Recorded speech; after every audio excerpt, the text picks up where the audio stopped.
Guess who's back, back, back, back again, again, again. Jilly's back, back, back. Tell your friends that are wanting to sell their properties that I'm buying. All right, well, we're back here in the office after my lunch and decompression.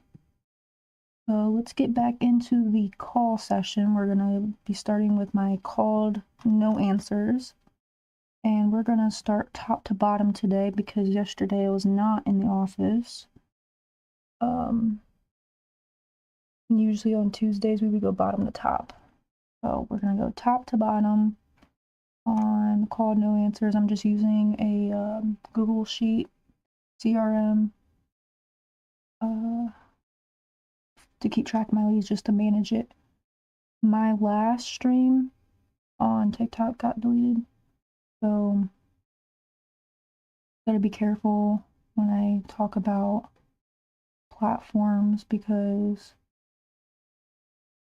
TikTok doesn't want anybody talking about anybody else, like any other platform besides TikTok. So we're just gonna be TikTok friendly today, but it will be streaming on the blue app and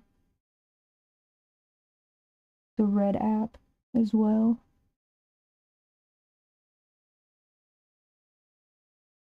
All right, get going on calling motivated sellers. Oh yeah, and I'm turning conversations into contracts virtually from my phone from at home. And I'm targeting Ohio, so I'm a virtual wholesaler in the state of Ohio. I'm specifically targeting Cleveland at the moment. So if you're a buyer, seller, wholesaler, realtor, real estate agent, and you've got some motivated homeowners that want to sell, give me a shout. 419-455-6336, my phone number. All right, so let's get going.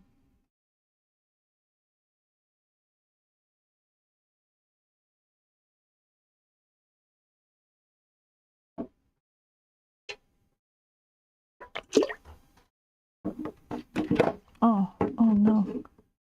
Oh no. Spilt my drink. I spilt it.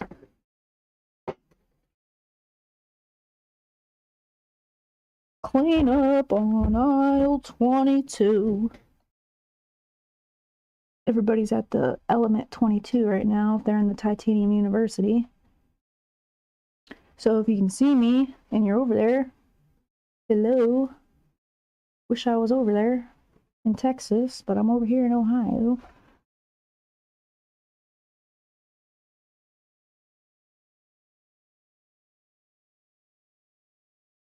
At least I still got some more in there. Didn't get my book wet, so that's alright. Alright.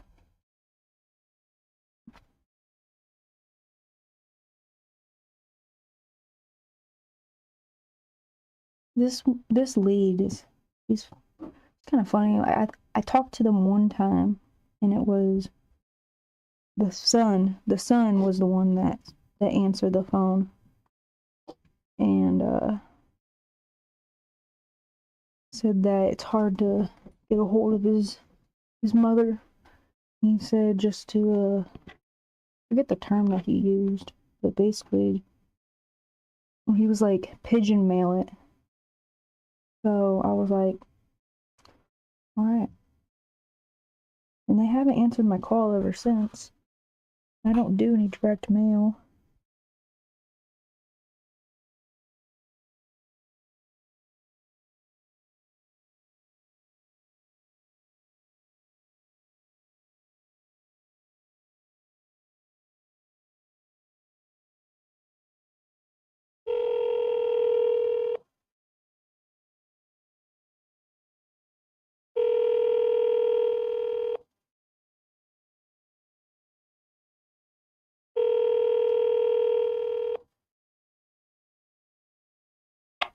Telephone number 216777. I've left them a lot of emails, so I may have to, just page and mail it to her.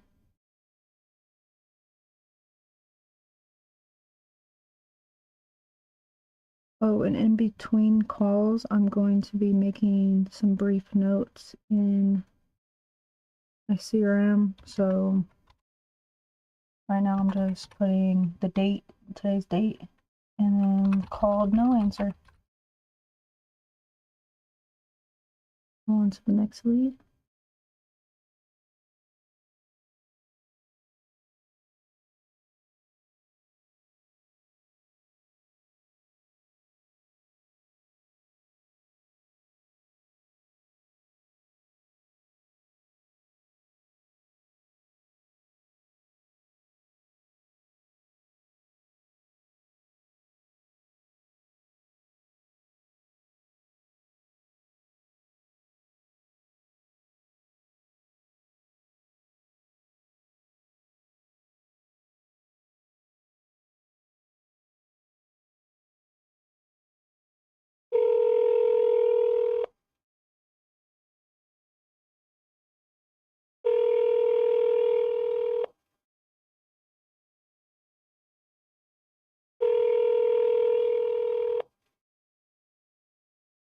Your call has been forwarded to voicemail.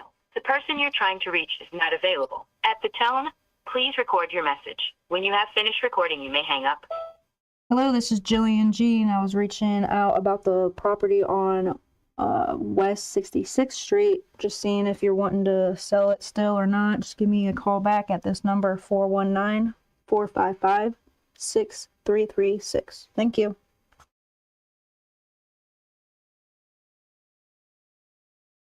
Notes, called, no answer.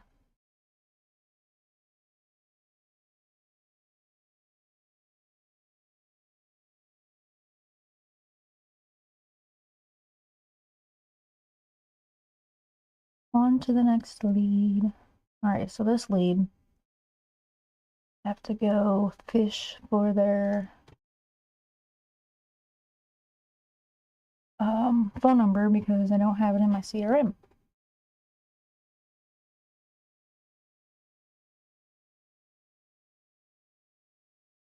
When I mean fish, I literally mean fish for it because, okay, so I'm using Speed to Lead for buying my leads, and they have a built-in CRM, and every time that I type in or just copy paste the address or even half the address, it doesn't pop up, so I literally have to fish for it. Oh, to my list. Actually, it should be in attempted call or contact attempt. Alright, and then we're on Forest Grove. For Forest Grove. And it's at the top of my list, so it's probably going to be at the bottom of the built-in iSpeed to Lead CRM. Forest Grove right there on the bottom. $5 lead.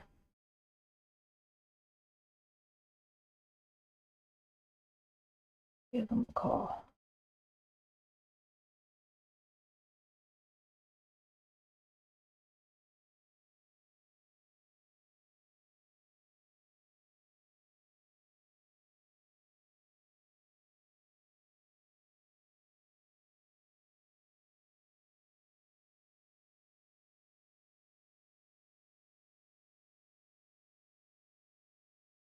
Right.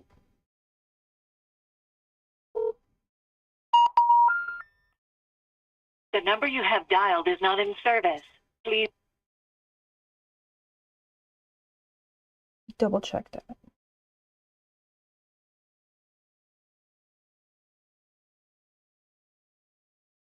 Okay. There's an email. Check these additional numbers.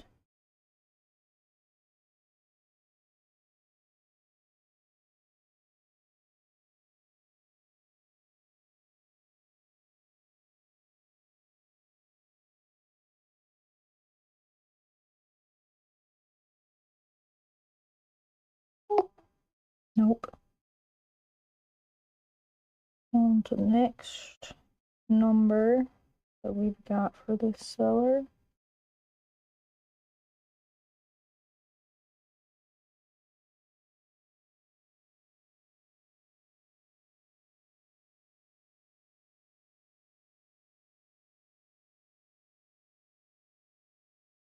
Nada.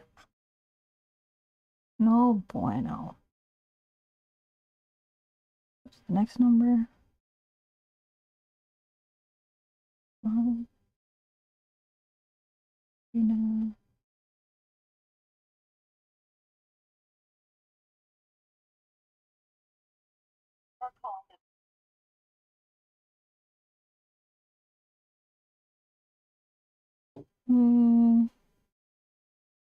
We got one more. One more number we can call.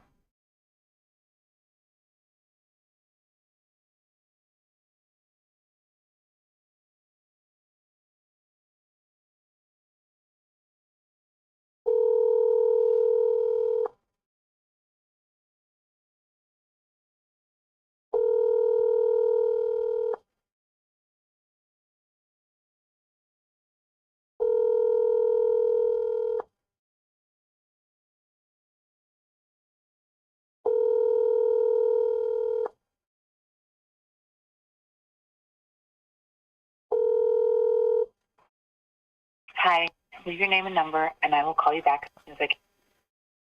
I don't believe that's the seller, because the form that was filled out, a male name, so it's Willie. I don't think that sounded like a Willie. So I'm gonna put in my handy dandy notebook.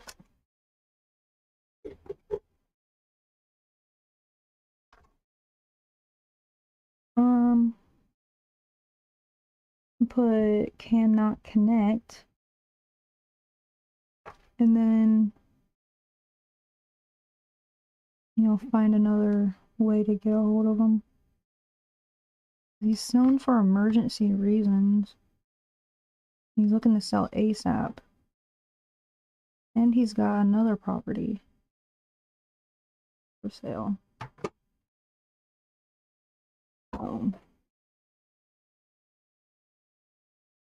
We're gonna put down address name, or the address, literally the address.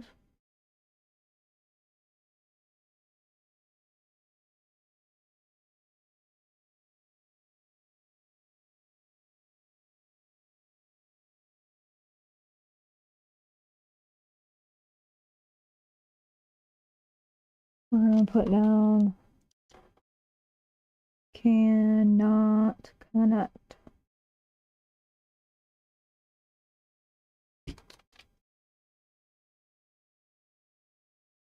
And we'll go on to the next.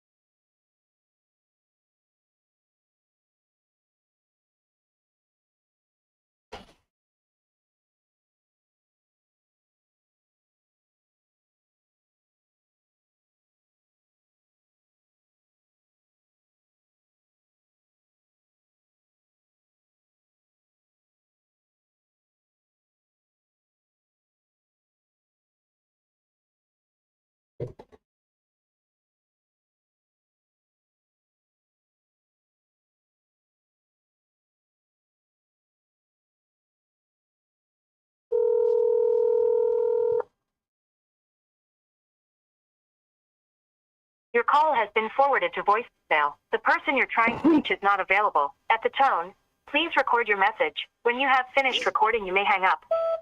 Hey there, this is Jillian calling about your property over there on London Road. Give me a call back at this number, 419-455-6336. Thank you.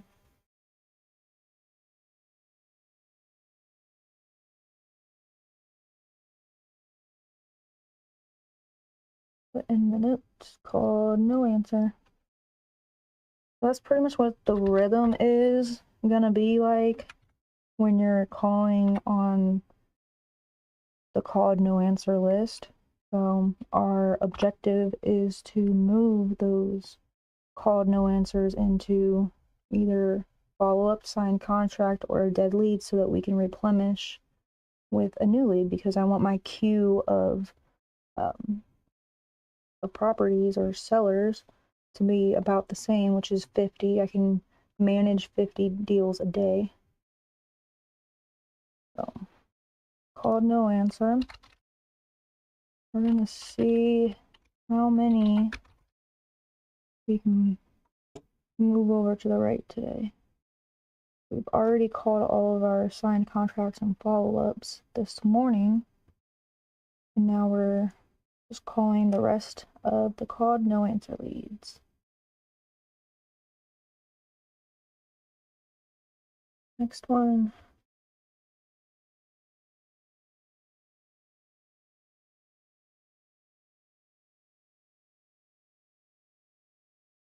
This next one is in Cincinnati.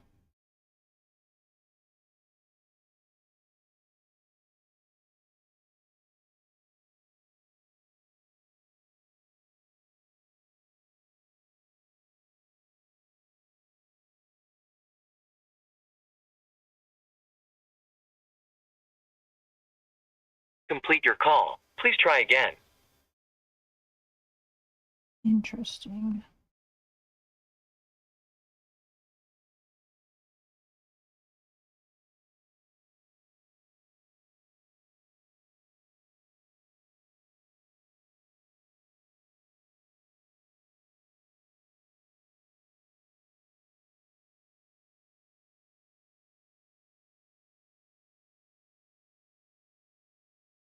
Maybe dialed the wrong number.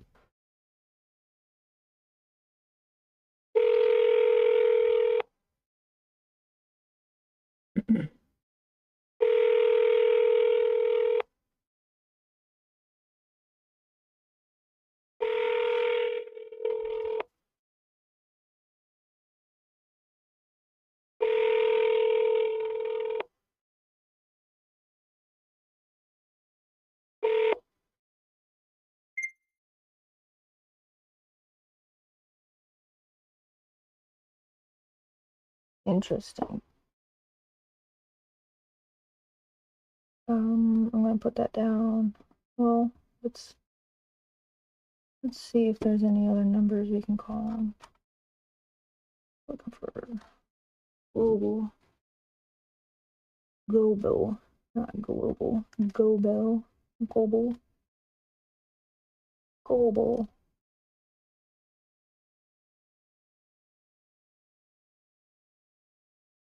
Oh yeah, I did go down a little bit, so let's go up.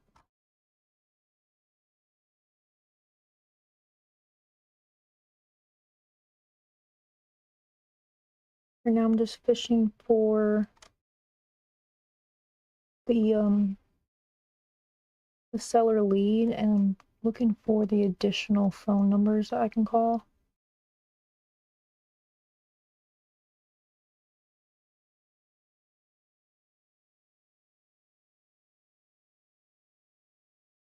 I'm hunting for the card.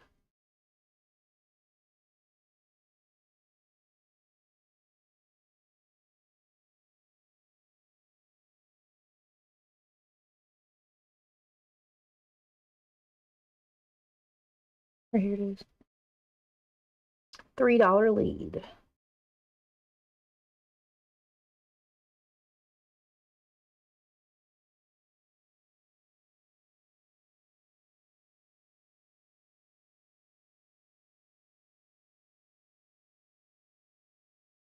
Call this other number.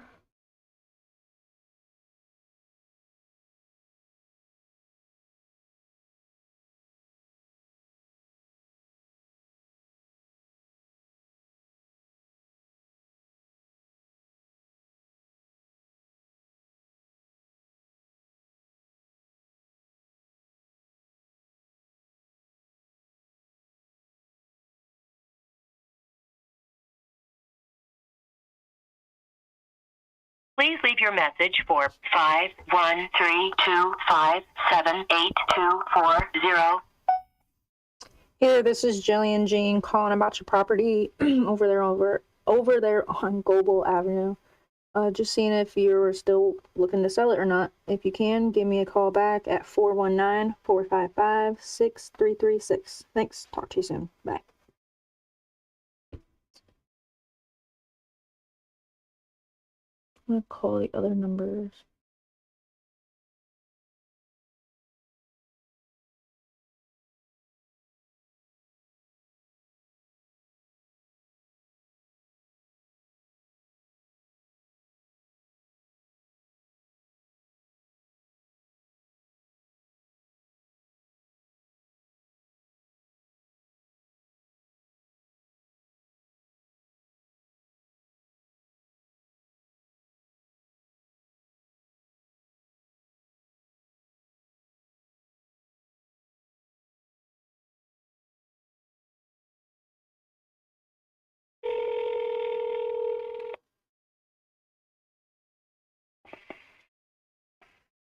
We're sorry. Your call cannot be completed as dialed.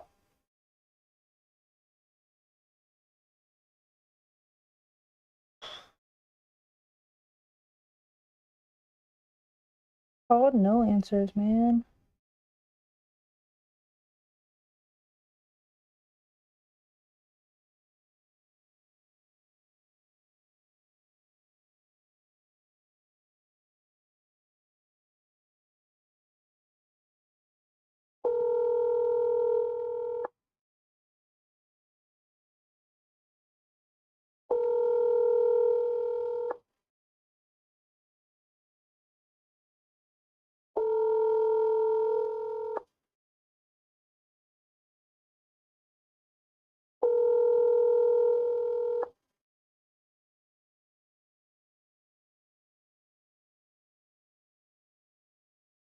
Hi, it's Christine. I'm sorry I can't take your call right now.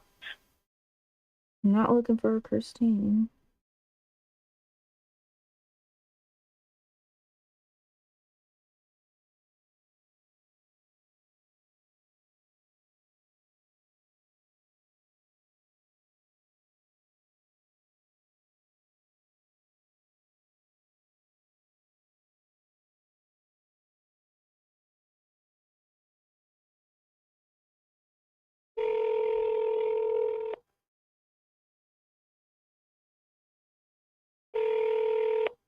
Welcome to the voicemail. 83225.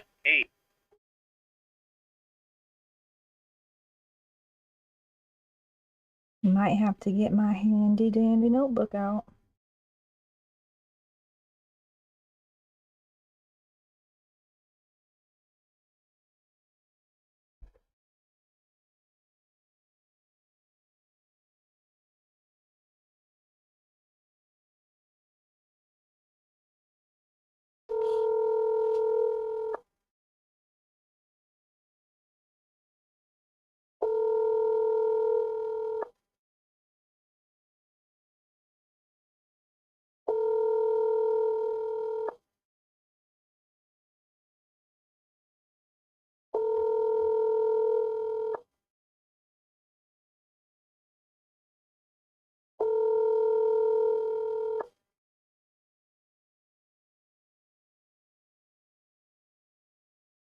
Please leave your message for 5.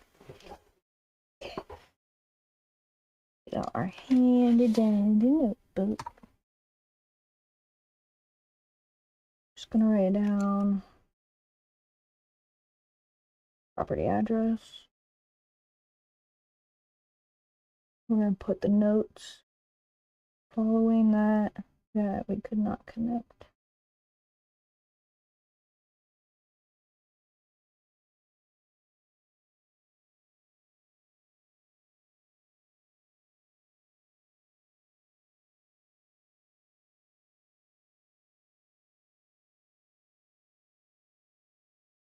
Got a big list today, you guys. Got a big old list of properties. Got 10 just today. We have a whole sheet.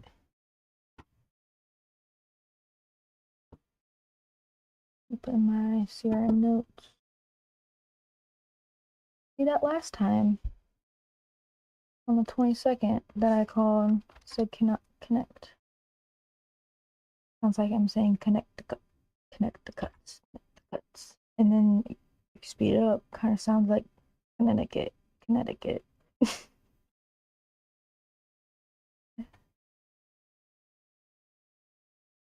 Cannot connect. Cannot connect. Move on to the next lead.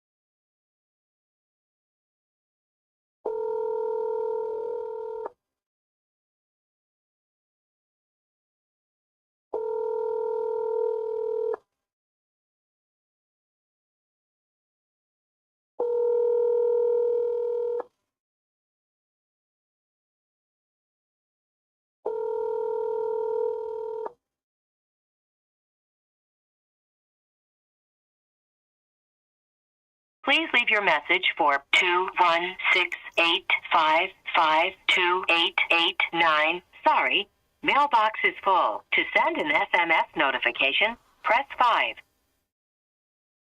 Your SMS notification will include your number 14194556336. You may enter a different number now, or press the pound sign to send your SMS notification. Your SMS has been sent. Thank you for calling. Goodbye. Just trying to like mouth what the answering machine was saying. Alright, we're gonna put in our notes.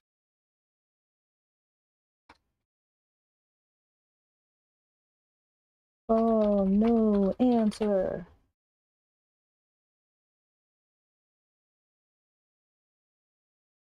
On to the next lead.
Hello, you reached the voicemail of Charles Brown. I'm sorry I could not take your call.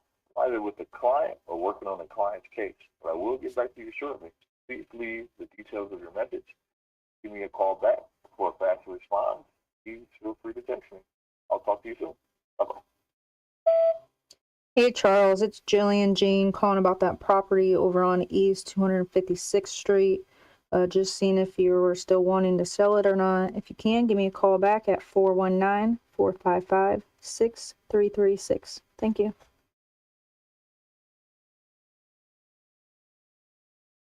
CRM notes. Date. Ooh.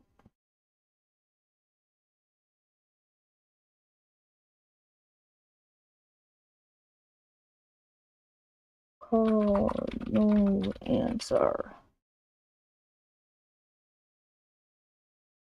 Here's another lead I gotta go fish for. I gotta go fish for the number because I don't have it in my CRM.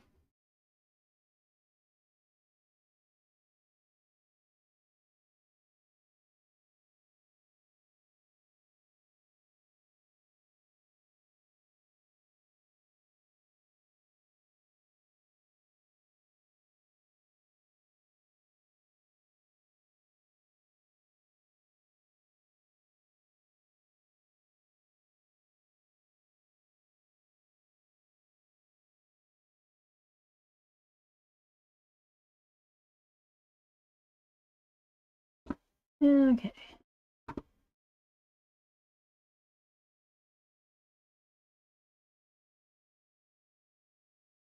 Today's date.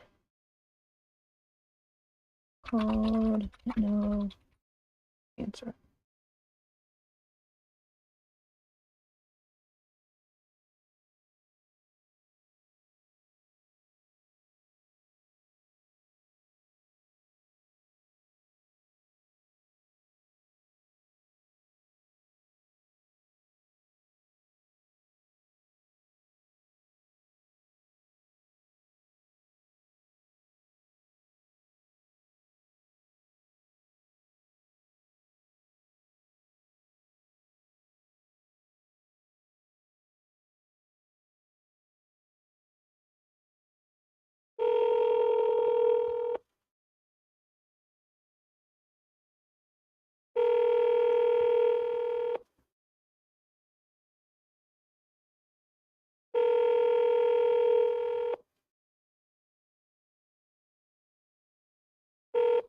Telephone number 21621544603 can't take your call now.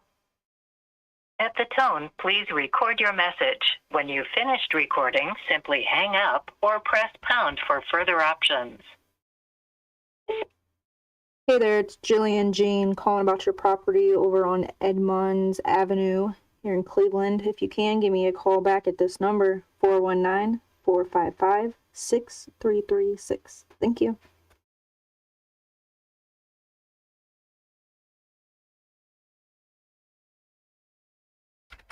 Today's date. Call, no answer. See, if you guys are paying attention, you can focus your habits exactly what I'm saying that I'm doing, because I'm being very honest, transparent here. You too can be a closer just like I.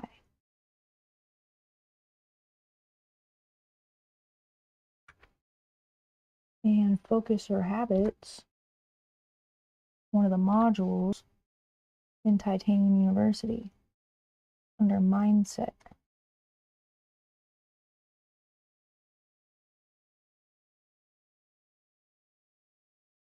Focusing your habits where your muscle memory. So just like you don't have to really think about it. Also, like I said, telling you what I'm doing. So when I'm writing my notes, when I'm typing, then you'll know, what to keep track of in your notes, right?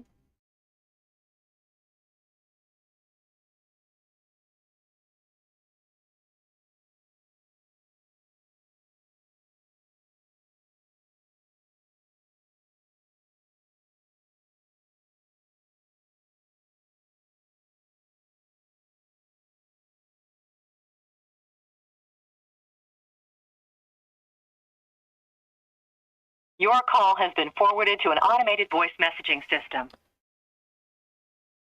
Tim is not available. At the tone, please record your message. When you've finished recording, you may hang up or press 1 for more options. To leave a callback number, press 5. Hey Tim, this is Jillian Jean calling you about that property over on Klusner Avenue. Spoke to my partner about wanting to sell it. If you can, give me a call back if you're still wanting to at 419-455-6336. Thank you.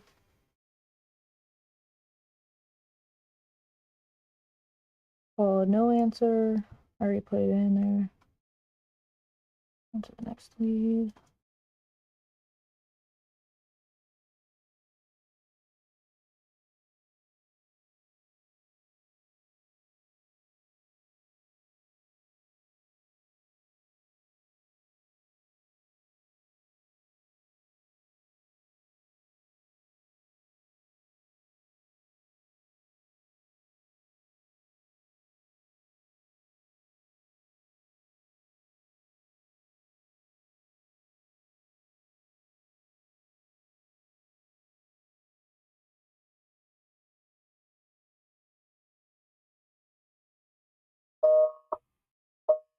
Because it's busy.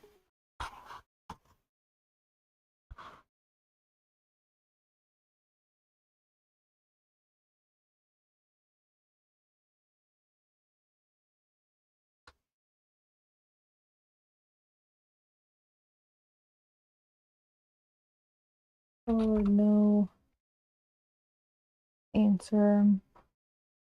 Handy dandy notebook. Property address.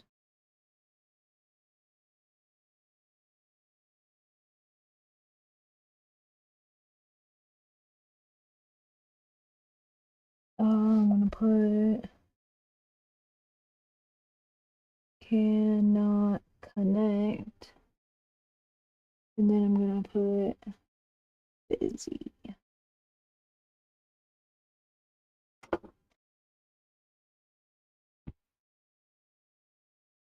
Next actually, did I put that in there? Yep. My called no answer notes in my CRM. Go on to the next.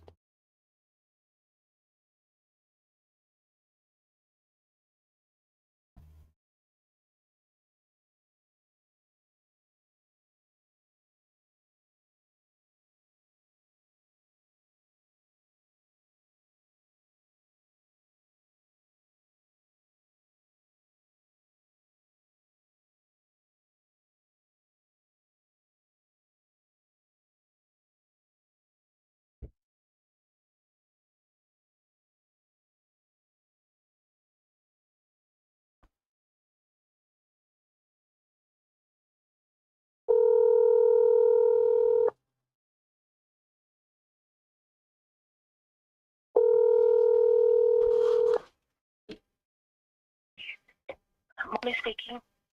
Hi, this is Jillian. Is this Monique? Yes, it is.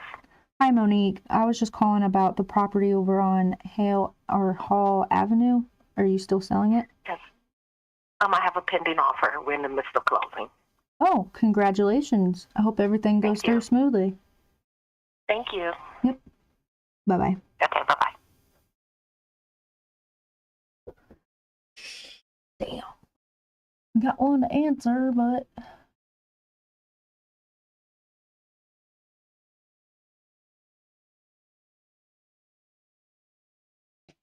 handy dandy notebook.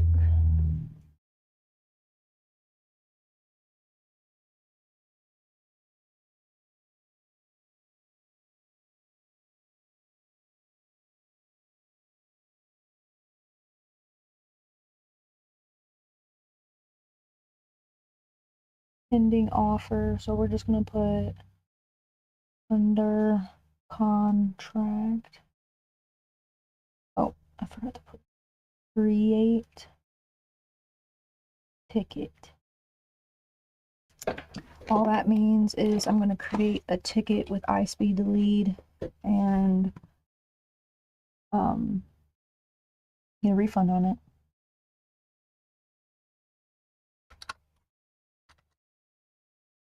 Today's date. Already under contract. And then we're going to put it over in our dead lead column. And we'll go on to the next.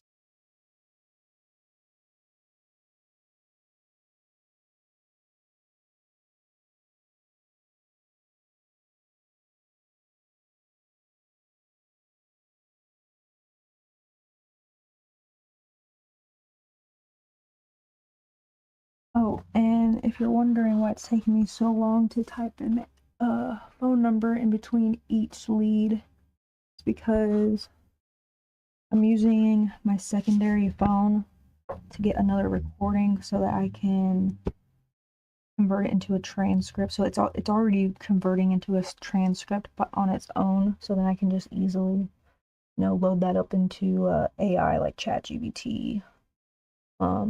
And then I can, get the important parts of the conversation without, missing anything. I can just load it up in there, the transcript into the ChatGPT, and it'll make my CRM notes for me. We're gonna go on to this next lead.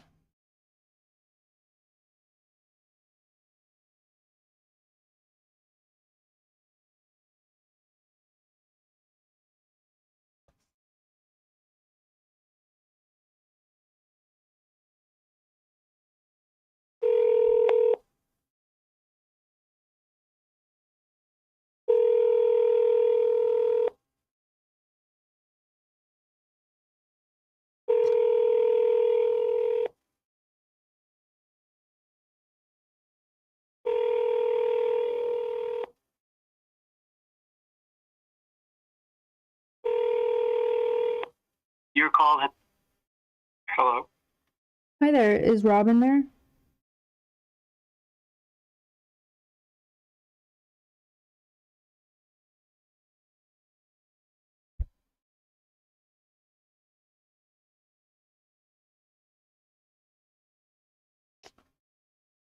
Oh, there's a network problem because he just blocked me really fast.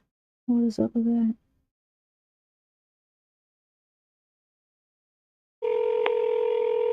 There we go.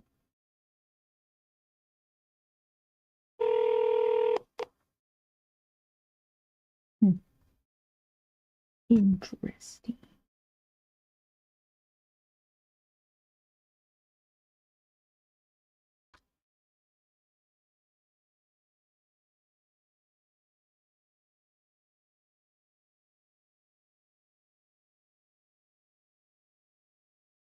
We're gonna put them in a follow-up because they did answer.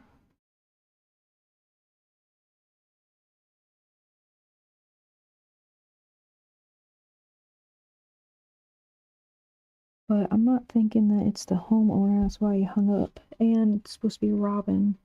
That didn't sound like a Robin.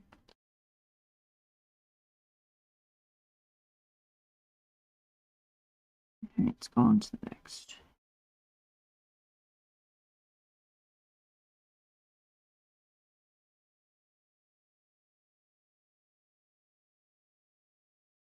Riverside.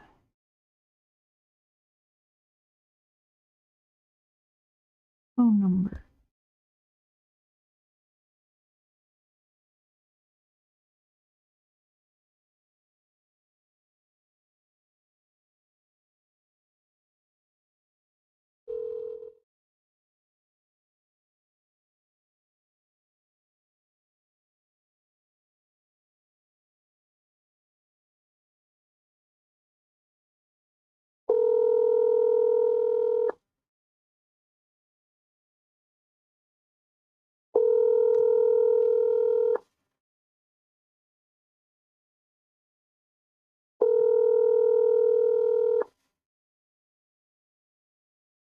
Your call has been forwarded to voicemail. The person you're trying to reach is not available. At the tone, please record your message. When you have finished recording, you may hang up.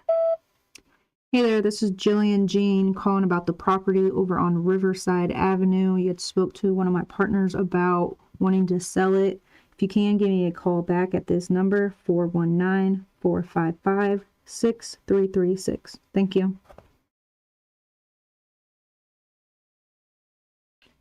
CRM notes. Today's date. Call, no answer.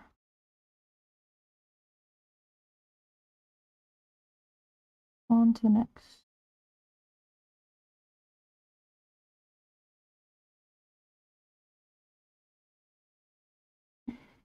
Lead address.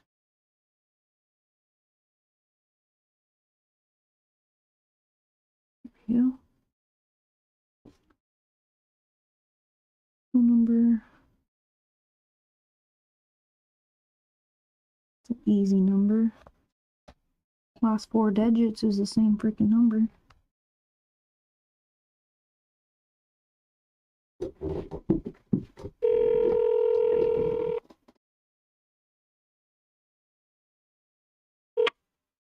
Hello, may I help you?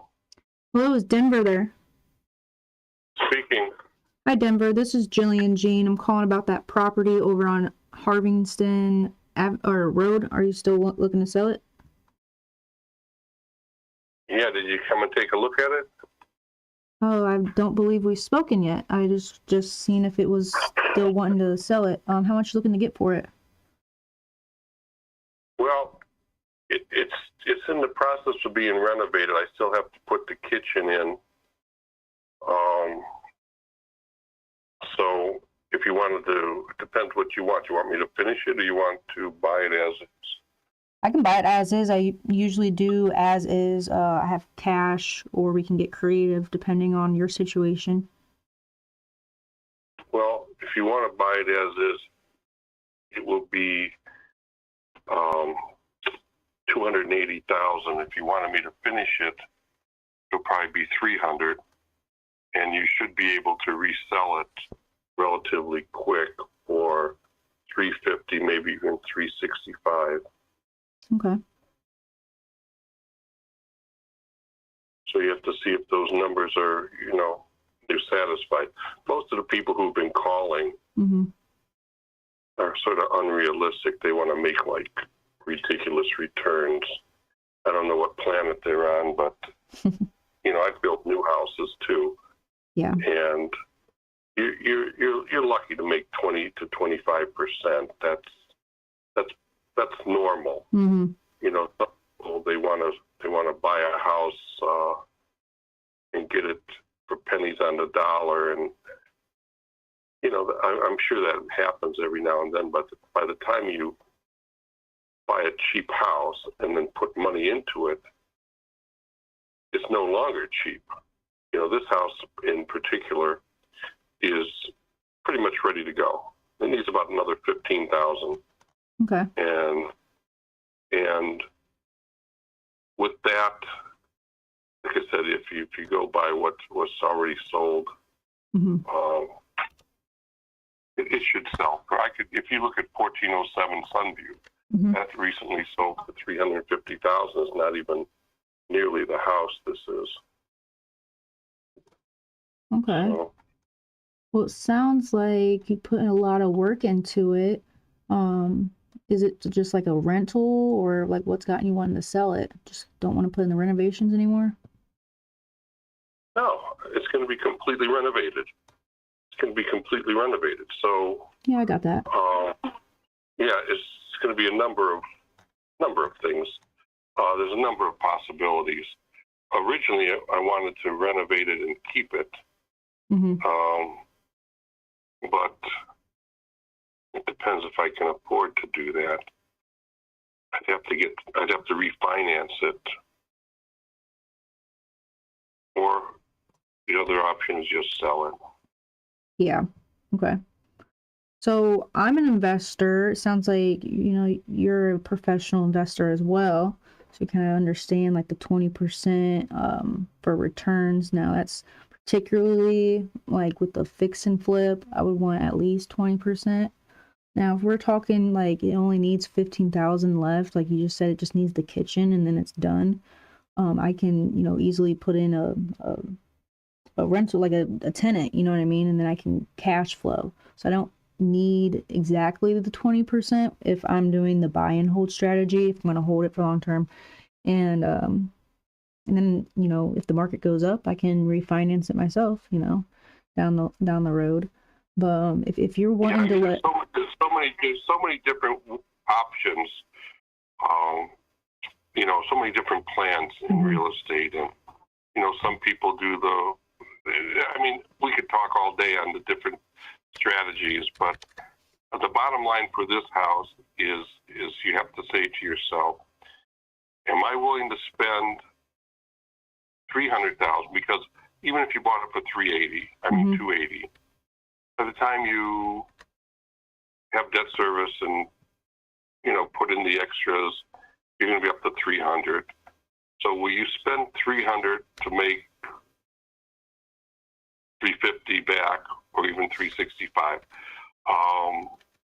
You're going to have to hold it a little bit longer because you're going into winter. But on the other hand, anybody buying a house in the winter, they're serious, right. So that doesn't always hold true. But I like to just think of wintertime as a bad time to sell. But It is a little bit slower, not gonna lie, like throughout the rest of the year. Winter time does seem to slow down a bit, but we do, close deals still in the winter all year round, actually. So, but yeah, I definitely hear you on that part. Winter is not a season for motivated sellers, I guess. Yeah, see, this particular house, and what city are you from? Are you nearby? I'm actually on the other side of Ohio. I am by Toledo. All right, so you're not really that far away. Mm-hmm. Let me explain the good parts about this property. My intention was, when I decided that maybe I should sell it, I immediately thought, how can I increase the value? Because when you renovate a house, when it's renovated, everybody wants to buy it because it's like a new house. Right. But sometimes the buyer will run into a problem with getting financing because it doesn't appraise. And one of the ways to make sure it appraises is to add value. And in a ranch house like this, mm-hmm. what I'm doing, I'm in the process of doing it. The excavator's already there. I'm going to add a egress window in the basement. That way, the basement will qualify as living space. Right. Now, you don't get 100%, but you get like 80% of the square footage. But on the other hand, the extra bedroom mm-hmm. counts, the extra full bath counts. So that's one of the things I'm doing. So when I said it needs a kitchen, yeah, it needs a kitchen, mm-hmm. which is really it's already been torn out. It's ready to go. I'm just waiting on the counters, the countertops, and cabinets. But the floor's already in, and a few other little things like appliances. That's neither here nor there, but it's it's something that goes in last, but it has to go in. Right. But the basement, mm-hmm. that's going to make it so the house will appraise. And if you check, I don't know if you have a computer in front of you, but if you check 1407 Sunview, 1407 Sunview is right around the corner from this. I mean, you could walk there in 5 minutes. It's like copycat, same house, like cookie cutter to it. No. The house that's on Sunview, that's one car garage. The Haverston house is a 3-car garage, very right. wide driveway, and it shows better from the street because mm-hmm. it's on a curve. It has that wide front yard. Still has a decent sized backyard. Currently, there's an above ground pool there. I don't know if I'm going to leave it or take it out. That's still up in the air. But my point is, the house has potential. Again, you have to say to yourself, is it worth it for you to buy, to spend $300 to make $350, maybe $365? Then you have to back off the sales commission. Typically right. They're getting 3%. They're getting 3% now, unless you know someone. Okay. But the money's there. Yeah. And again, if you want me to finish it out, I can finish it, or you can just buy it and have your own people finish it. Or on the other hand, mm-hmm. if you find properties in this area and you say, hey, I need a renovation crew, give me a call, I'll go look at it and give you a quote. I've been doing this 38 years. You've been doing the renovating and then are you like house flipping basically?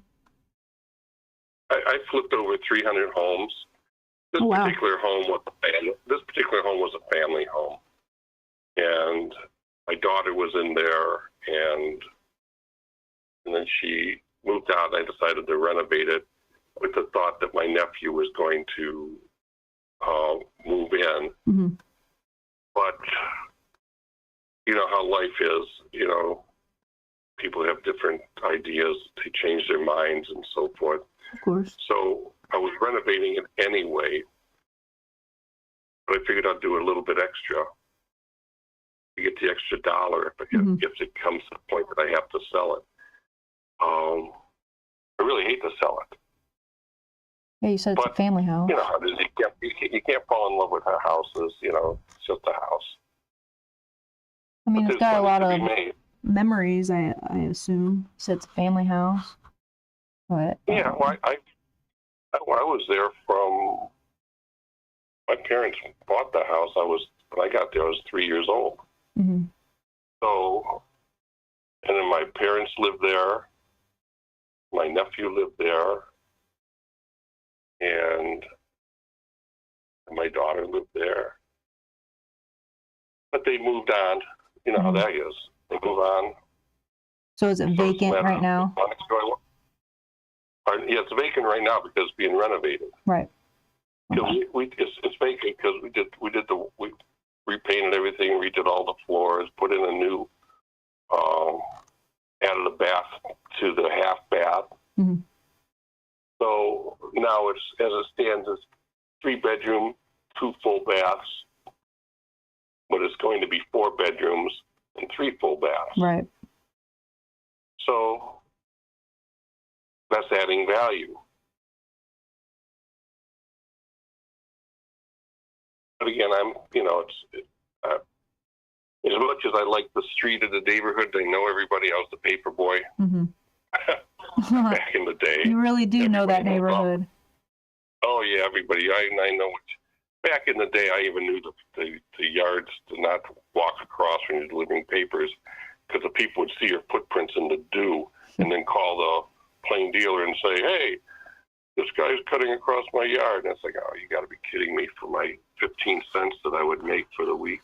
Oh my gosh, just to deliver some paper. Well, if you want it, I got to cut through your yard. No, not some people. No, but anyway, I know what you're looking for, and this is a deal, and I know it's a good deal because if you said yes, I'm going to give you the 280, I'd have to really say, I don't know, maybe I'd have to rethink that. How much do you think I can rent it out for?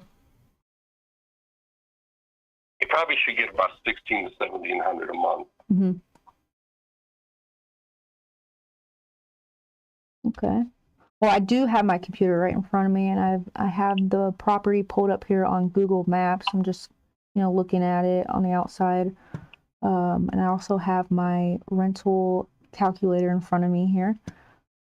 Just breaking down the numbers. So if I buy it at 280 with an ARV of 350, and I cover, the closing cost, holding cost, and I put that 15 in for the repairs for the kitchen, that gives me 33,000 in equity. That's about 9.5%.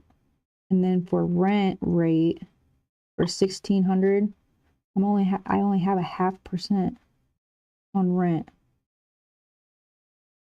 So those numbers don't particularly align with me. Do you have any type of wiggle room? Like, what if we come down to like 260? Can you do that? No, that won't happen. Okay. Because I can't go backwards on the house. I'd be better off just selling it because, like I said, and again, I haven't rented a house in a long time. Mm-hmm. In 2008, I had 22 houses. I sort of got stuck with them and turned them into rentals, and it was a nightmare. Right. So I'm not a fan of renting. That's a different scenario. Young people can do that. I'm 70 years old. I'm not going to do that. Yeah, you want your money fast and now. Yeah. So, it's a strategy. But again, when I said you could probably rent it for, 16 to 17, that's a guess. It's probably a pretty good guess, but on the other hand, when I did houses in Florida, Mm-hmm. I would rent them out, and I would have to take money out of my pocket every month. But on the other hand, the values were solid and they were increasing. Back just before the bottom fell out, Mm-hmm. for example, in Naples, you could buy a house and before it even closed, flip it and make $50,000 on it. So it was going crazy back then. And people were renting houses, and their debt service was quite a bit higher than the rent that was coming in. Mm-hmm.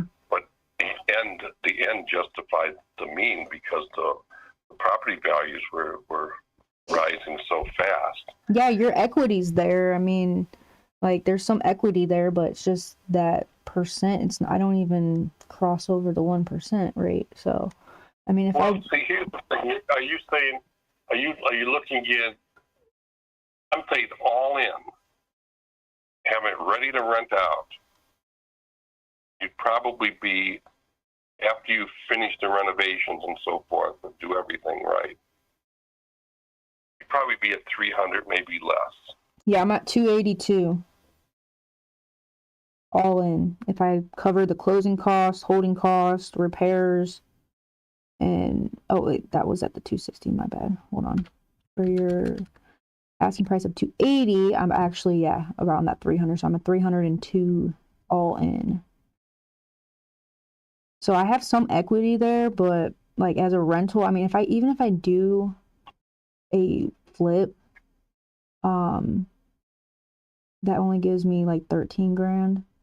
And I mean, I guess as an investor, if you're putting in 15 and getting 13 back, I mean, that's almost all your money back. So maybe as a flip, I should have, put the numbers in as a flip at first. So I was thinking it was more rental ready. But if I do... Yeah, see, I hear what you're saying there. And I always look at it from the point of view, I use like a baseball scenario. Everybody wants to hit a home run, but games are really won by hitting singles. So if you have a solid, small, you make less, but it's solid, and you just, flip your money over and so forth. You just move on. We used to always say pigs get fat, hogs get slaughtered. So. I love that. Yeah, it's a good deal. It's a good deal for somebody. And again, I didn't expect your call. I'm going to just finish it, turn around and sell it and make the long dollar. On the other hand, if you want to step in, that saves me a lot of trouble. Mm-hmm. Might be able to go to Florida for the winter. I don't know. But either way, I mean, it's a good house. It's a good neighborhood, and there's some money to be made. It's just a matter of does it fit into your plan. Mm-hmm. Yeah, I'm just missing some of that rental rate, and even if I do just flip it, like I said, it's like I'm only making 13 grand, but then you kind of think about I'm only putting in 15 grand into repairs. So there's so many ways. There's so many ways to justify it. Yeah. Are you using borrowed money? That enters into the picture too, because there's debt service on that. There's interest. No, I'm using cash. My cash. All right. Well, then you're running from a safe seat is really how you have to put it. You're in a win-win situation because it gives you plenty of options. A lot of people, if they flip a house and it turns, I'm probably telling you something you already know. Sometimes if you flip a house and you put in more than you thought, you might have to rent it for, 3 to 5 years in order to be able to turn around and sell it and make, in this situation, your bread is sort of buttered on both sides. depends what you want to do. And I don't know if you ever did I actually know people. When I say know people, I actually know friends that would love to buy the house, but they don't qualify for the bank loan right now, unfortunately. You know, so, and it's too expensive if you use hard money to buy a house, you know, just to live in. That makes it too much. Oh yeah, that's not an investment. I mean, that's a liability. That's not a way to go. Right. But I guess what I was saying, if you're in the market to where you say to yourself, I'll buy the house and do something like I don't know if you do a lease purchase, rent to own, land contract, or something. I know people right now that can hardly wait for me to finish because they want to buy it, and they're hoping that I will do a deal to let them buy it. But I have other things I'm doing right now, so I'm in a situation where, like I said, I'd like to keep it, and I still might. But on the other hand, I'm setting it up so that if I do sell it, I'm going to get top dollar for it, like what I explained before. But if things turn around, I'd like to see us stay in with the friends or family, and I know people that will. So I don't know what your situation is, and you know how much you need to make on your money, but this deal is what it is, and you know. Yeah, I hear you, brother. And a little bit about me, just because I'm very transparent, honest, straightforward from the very beginning all through the end.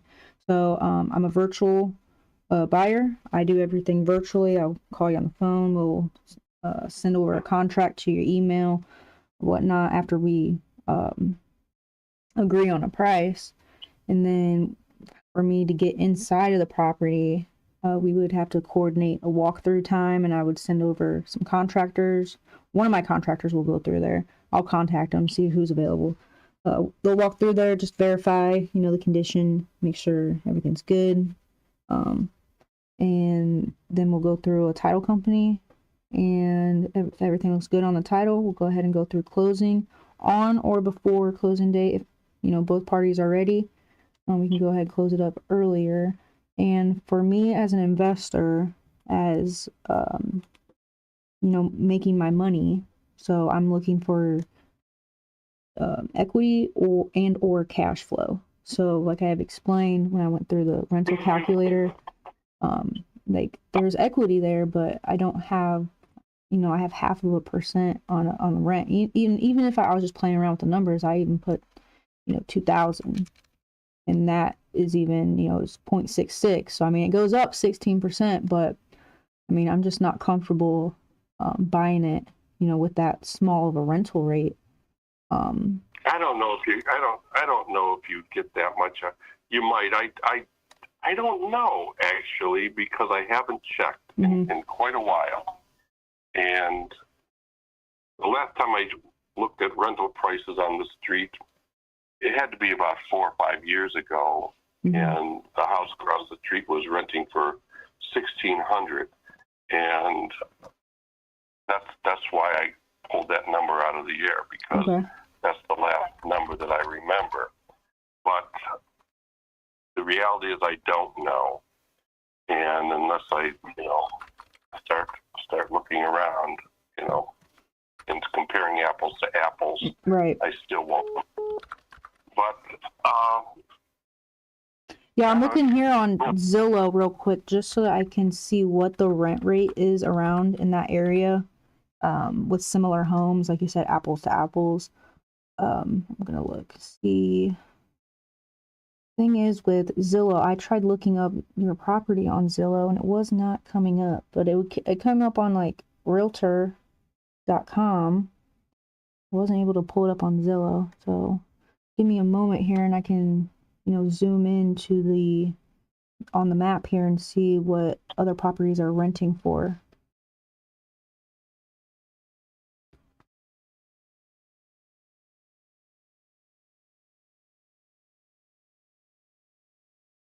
Is this the only property you have that you're wanting to sell?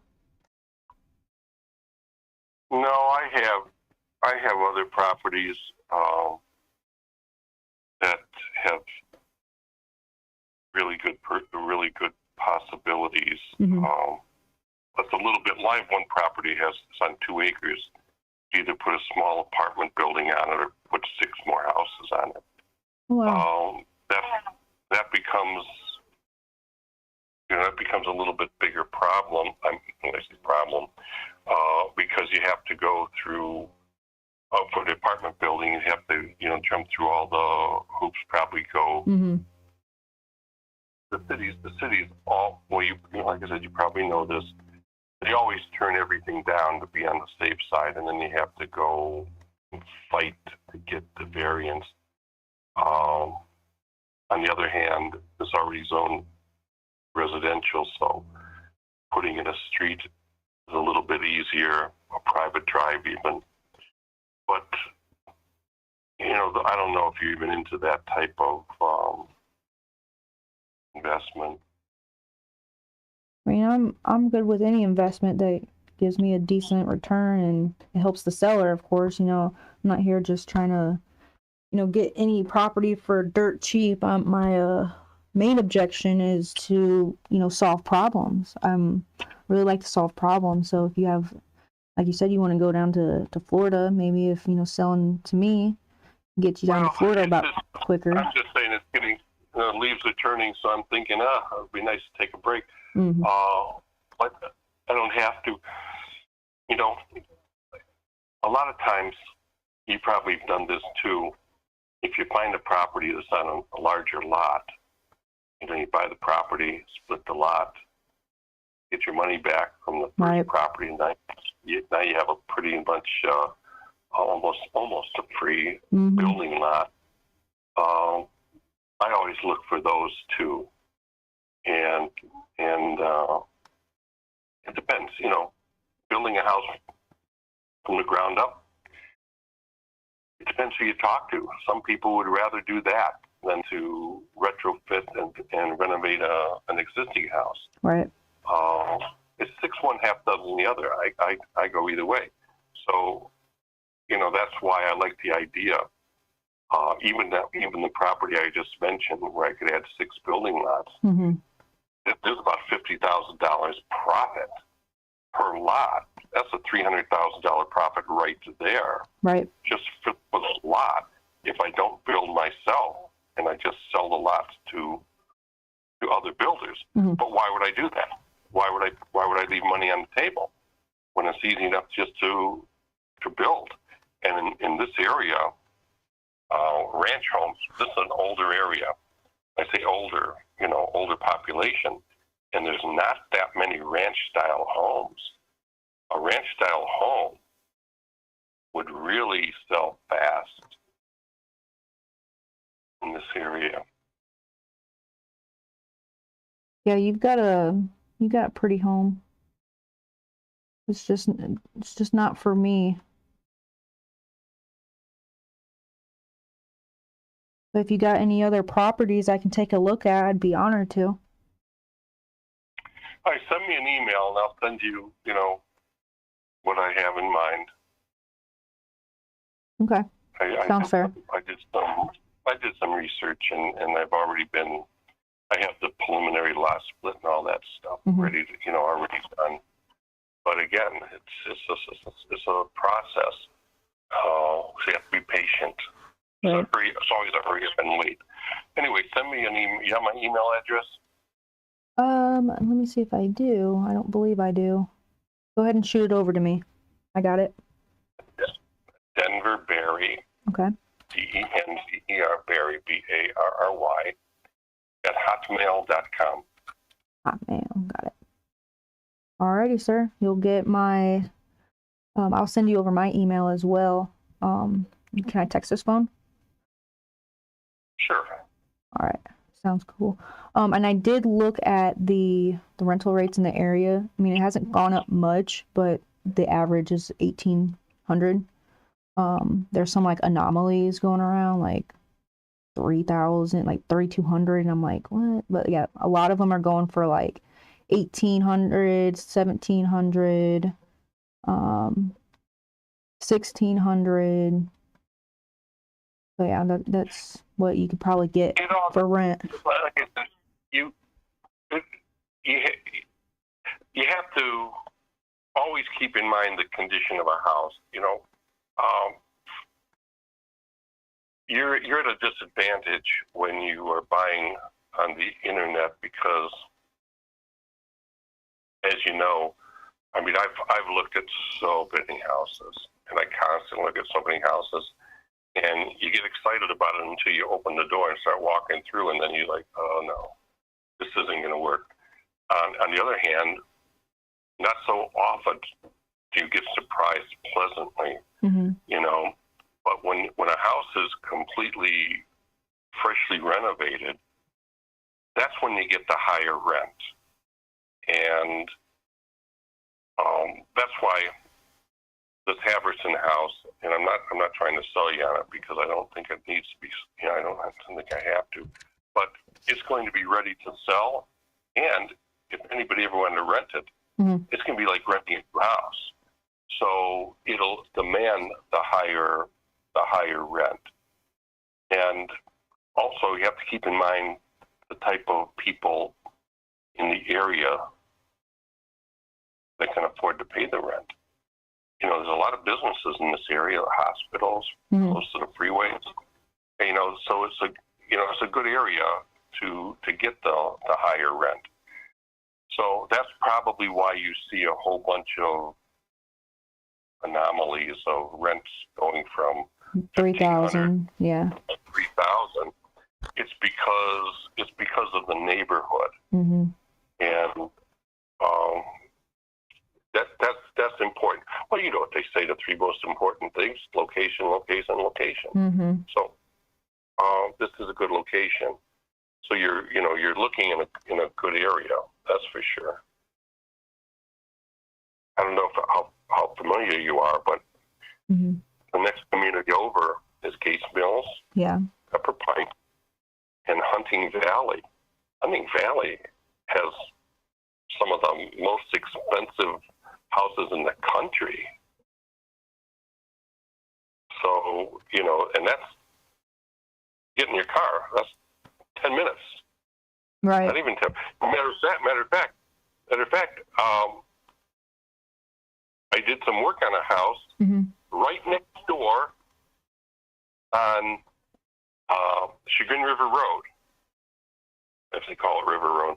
Anyway, that house is going for $24 million.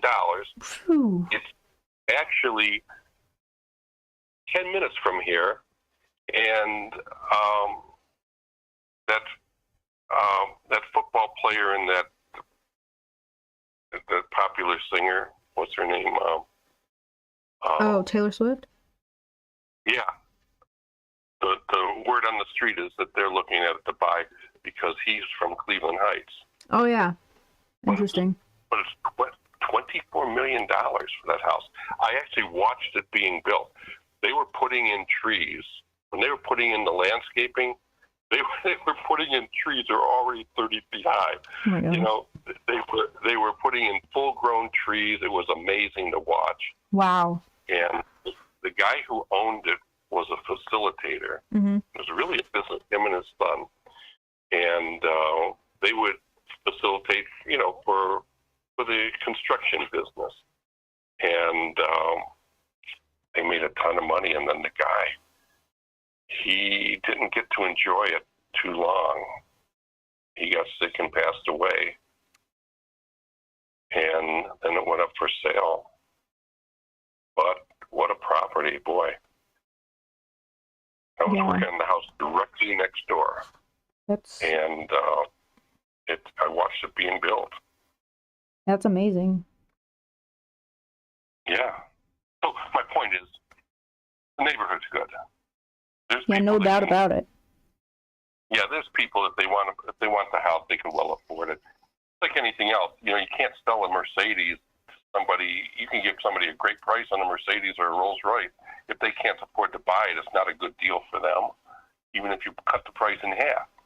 In this situation, there's people who can afford to pay the rent that you want. Mm-hmm. And stay out of the low rent areas. I made that mistake. Yeah, try to stay away from the east side of Toledo.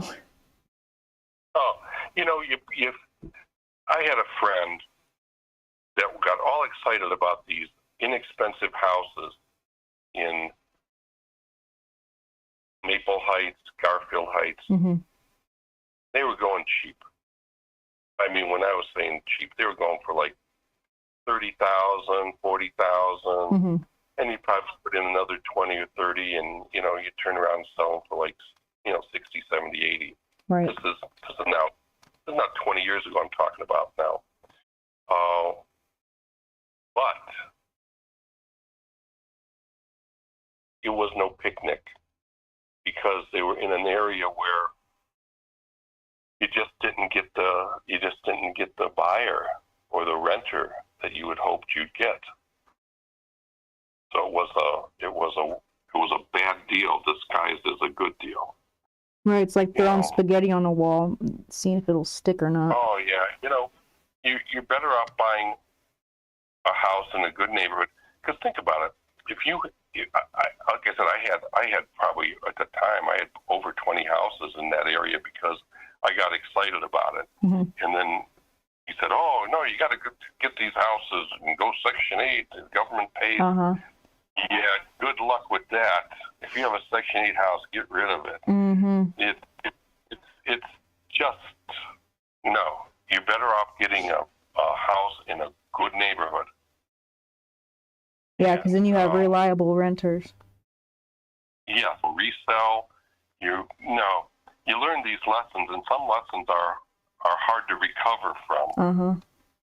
So, I mean, if the fact that you're still in business, I don't know how long you've been in business, but it means you must be doing something right.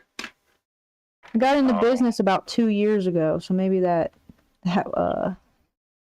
low, I guess I'm like kind of a baby in this industry right now. So about 20 years ago, I was probably like 5 years old.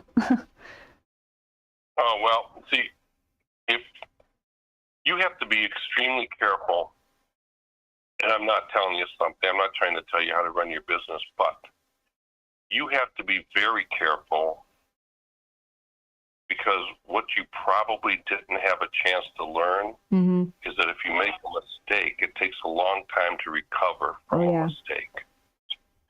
You know, so that's important. That's the whole reason I mentioned, that when you get a house, and I'll use the Haverson house as an example because we're talking about it, that house is pretty much ready to go. It's like okay, there's no surprises. Mm-hmm. It's in a good neighborhood. It's not going to take long to finish it. You know what the values are. No surprises. You make a little bit of money, and you move on.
watermelon's better than 100% of a grape. You know, Right. you want to surround yourself with people who already know what they're doing, and you know, it's a wise man that learns by his mistakes, but it's even a wiser man that learns by other people's mistakes, and that's almost just important. Important, you know, because you're in a great field. It's just, but it could be like anything else. You got to be careful. Absolutely. And those Anyway. quotes are very strong. I might have to write some of those down and put it on my desk.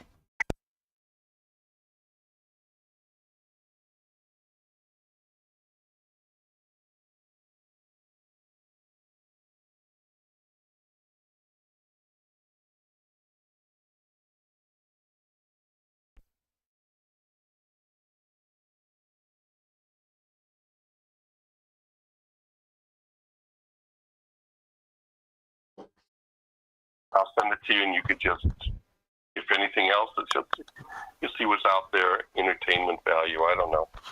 But yeah. Let's see what we can do. like,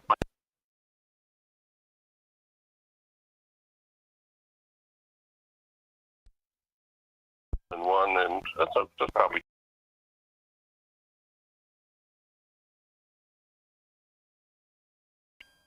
And on one hand, she's real artsy.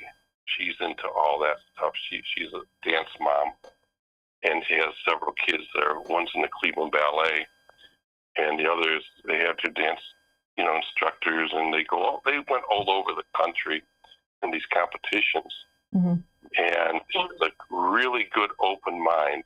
But when I throw a business plan past her or a property, the very first thing she does is goes to devil's advocate. Mm-hmm. It's almost like I hate to bring anything to her attention, because the first thing she'll do is tear it apart. But once she's done tearing it apart, it's like, oh, so you hate the idea? And she goes, no, I love it. I just wanted to make sure that every obstacle we could overcome. Sounds like a little bit of self-sabotage. I think we've got a little bit of that in all of us. And then I have another daughter who's a realtor, and she is the most difficult realtor to you ever want to deal with, because no matter what side of the fence you're on, she's if you're the seller, mm-hmm. you will fight tooth and nail for the buyer, and vice versa. You know, it depends on who she's representing. Uh-huh. But she's definitely a closer. When she was little, yeah, we would go look at houses, and by the time she was 15, 16 years old, she'd have her own notebook, and we'd walk through a house independently, mm-hmm. and looking at what we thought it would cost to renovate. Yeah. And several times on a $40,000 renovation, we'd be within. What do you have? Okay, what do you have? We'd be within $100 of each other.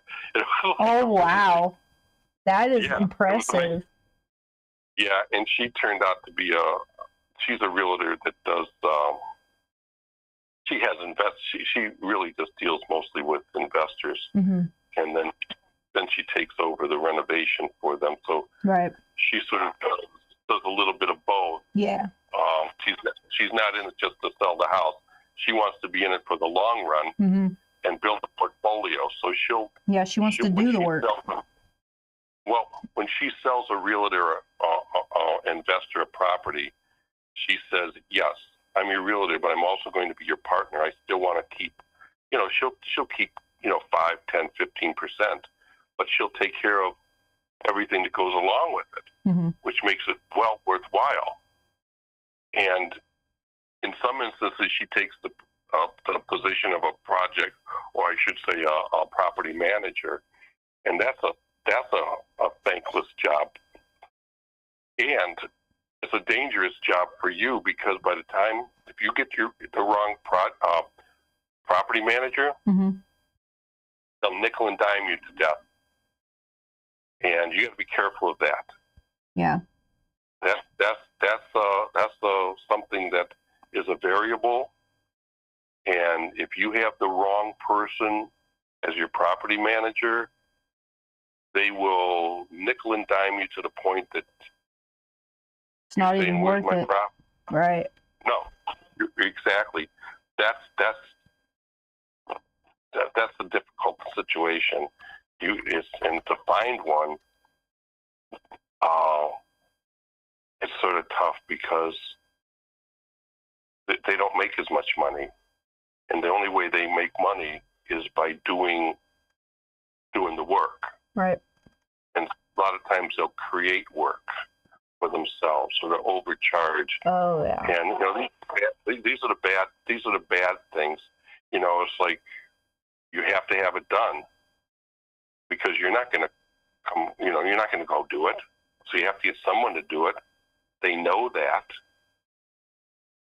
That's like that's why I got out of it. I spent more time fixing leaks in dishwashers, changing hot water tanks, doing work that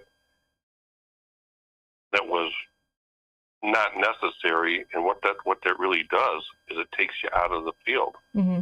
You know, the more rentals you have, to be honest with you, the less time in the day you have to do the things that really make you money. And if you have enough rental properties, you're not going to have any time to continue doing what you're doing because you're babysitting all the rentals, right, and putting out all the fires. Yeah. And you have to make sure that you balance that out. You don't want to have all one and all another, even though you're young. Because your time is still your most valuable asset. Oh yeah. Absolutely. So, whatever. Anyway, send me the email and I'll send you what I have on this other project. And if you change your mind on the Haverson house, that's fine. If not, you know, down the road, maybe I'll show you what it eventually sells for. Yeah. And you'll say, it worked out. It always works out. I've been doing this 38 years. So I appreciate it, Denver. Yeah. I enjoyed talking to you, as you know. Oh yeah, I enjoyed this conversation. I learned a lot. Alrighty then. Well, feel free to call anytime. And again, if you have a property in this neck of the woods, yeah, and you need me to go take a look at it for you, ooh, we're more than happy to do it. I enjoy real estate. I enjoy property. I enjoy renovations. I enjoy all that stuff. So it's not a burden to me. It's sort of like I was going down the street the other day. I saw a guy putting in a front door, and I'm looking at it and I'm saying to myself, I don't know if he's doing it right. So I couldn't help it. I had to turn around and go back and walk up to him and go, no, you might want to try it this way. You know, so. And it worked out. Yeah, it worked out. All right. Anyway, nice talking with you. I'll let you go. Yeah, it was my pleasure. Alrighty. All right, you take care now. You too. Bye-bye. Bye-bye.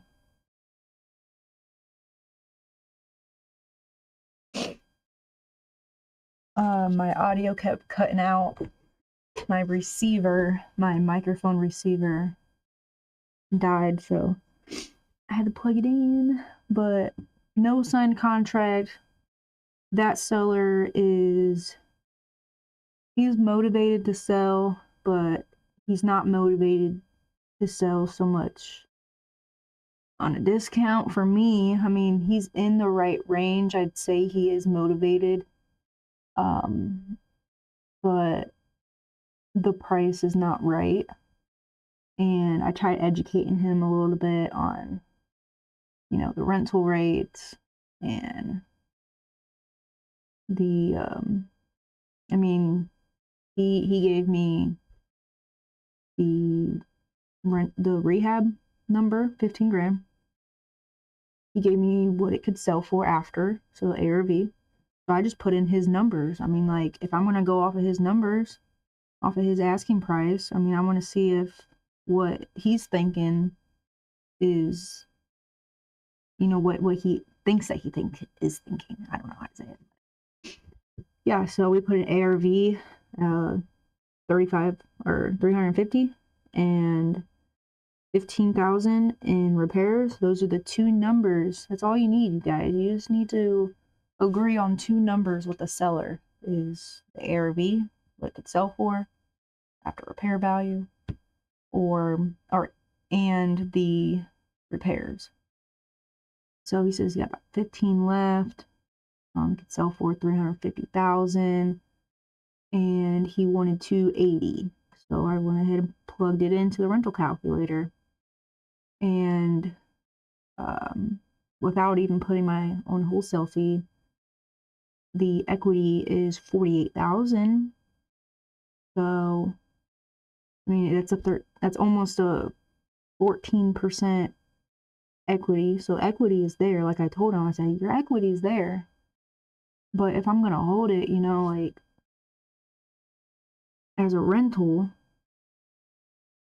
that's my numbers. Because if I'm going to hold it, I'm not paying as much in closing costs. Because I'm going to be holding it. Because if I go and flip it, I'm going to have to resell it. So then my holding cost and my closing cost, they go up. So on a rental, went ahead and plugged those numbers in, got 13% equity. But my issue with this deal is, this is why I embraced saying no on this deal, is because the rental rate did not align good with the market level. So we're in a B market level, and that's like higher to low, mid range, you know, like price range trend. So going to like high, low, mid range. So we're looking for like a 1.5 to a 2.25% rent rate in this area, and it's Cleveland. So in like lowest area, like end areas of major cities, outside of major cities within 45 minutes, usually subdivisions, they're like 150 ARV, so like St. Louis. But yeah, with our potential rent rate, you know, I looked it up. He thought it would be worth 1,700 a month, and I think he said like 16 to 1,800. So then I put 1,700. So for his numbers, he thinks it's such a great deal because of the equity. Yeah, there's equity there, but I mean, it's not even 20%, you guys. But we're not putting in a ton of renovations, so the equity percent doesn't need to be at 20% unless we're putting in major renovations. And this one does not. This one only needs to, you know, put in some kitchen cabinets and update, you know, the kitchen. So it's going to take like 15 grand. With a 1,700 rent rate, we're only at a 0.56%. So we're at like a 0.5% on a rent rate, and that's just not attractive for an investor. So, I mean, I even went crazy and put 3,000 for the rent, you know, and that puts me at 0.99. So there's that 1%. So, I mean, if this area would go for like 3,500 a month only gets me at 1.16. Still looking for like that 1.5%. So like if I put it, ooh, I mean, that's, I don't see anyone doing that, but a $4,000 rent, like the rent's just not there. But that's the thing, it's like I'm kind of confused about, you know, how would I be able to, you know, I guess I could lower the asking price, let's say like 250, and the rent rate will go up that way. So, I mean, the actual rent rate is 1,800,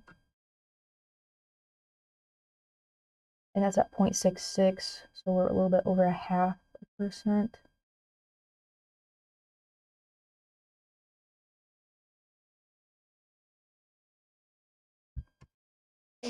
225 is even so low. I mean, like, gives me that 30% equity, but see, I don't know, guys. Is it a deal? Is it a deal?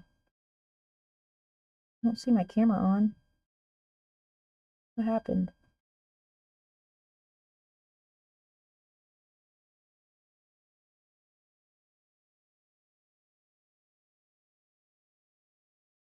What happened?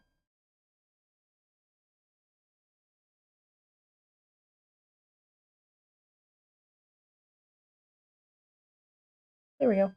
Hey guys. Sorry about that. I don't know what happened. Maybe because my microphone died or something. I'm not sure, but anyways. No deal. Embraced. No. But I'm gonna put in my notes today's date.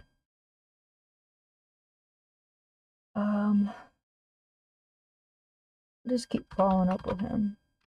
I have to send him my email.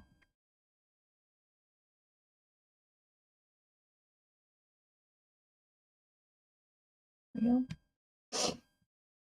Follow up.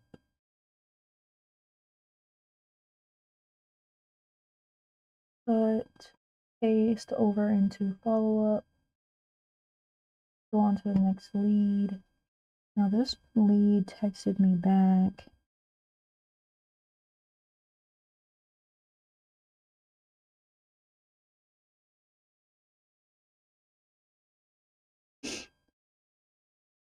Oh, excuse me.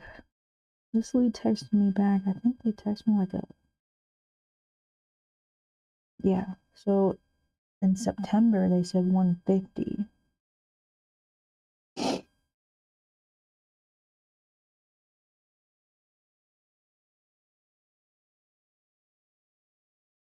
Oh, this one's...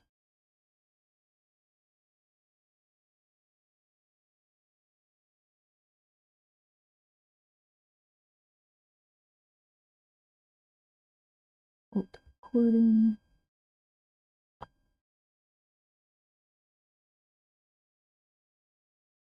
Give him a call.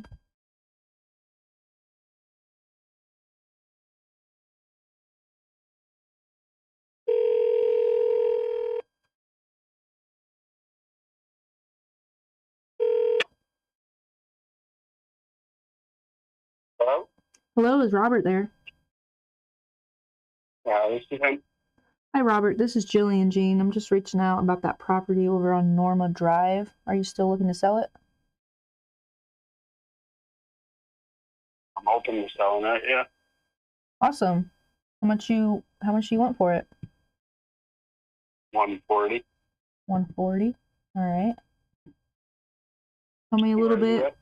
Yeah, tell me about what you got going on over there. Where are you at? Where am I? Do you have a company that you represent? Who are you at? I represent myself, my own company. Does it have a name or anything? Or Yeah, I mean, like, what do you plan on doing with it? Okay. I mean, what do you plan on doing with it? Or do you not want me to? No, I was just wondering because I'm just wanting to buy the property. If you don't want me to buy it, that's okay. But yeah, that's all right. Okay. Sounds good. Have a good one. So you don't want to sell it? I'm not going to sit and answer questions from somebody when I get 5 calls a day when I don't know who you are or I did introduce myself. About you, and you just want to. Okay, but I'm not. The conversation's already starting off on a bad foot, so I'm not. So I'm all good. Okay, I would have been open to selling it, but it is no problem at all. Have a good day. Sure.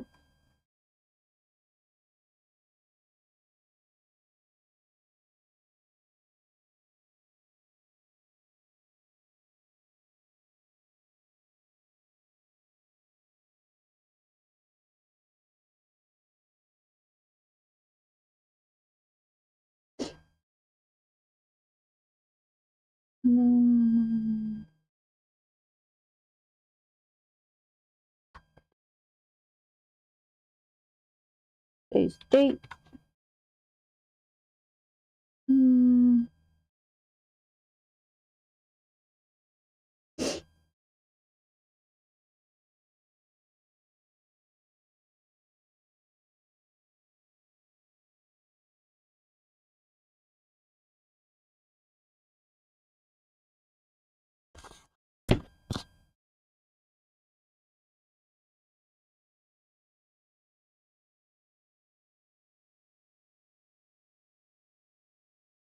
Yeah,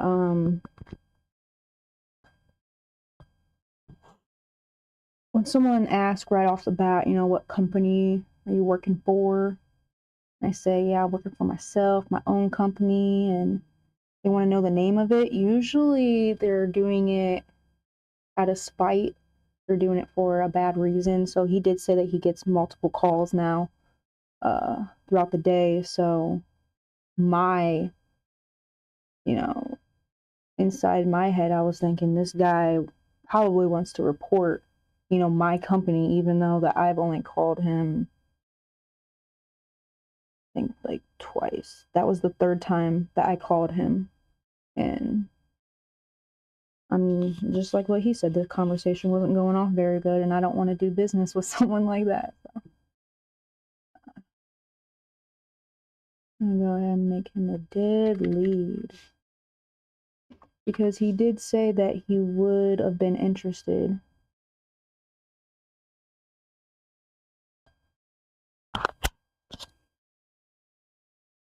I called you only 2 times.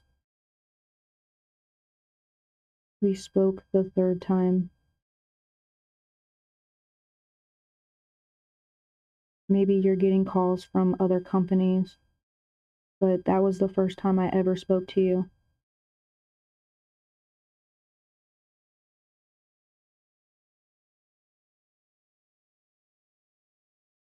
Or I can just say,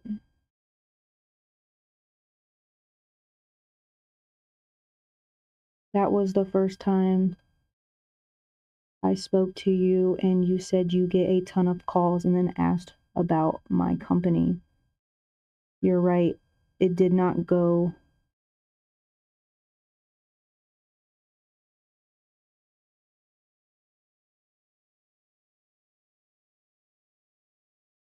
And it sounded like you were asking out of spite to go report me because you have calls from other people.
He said, should I report you?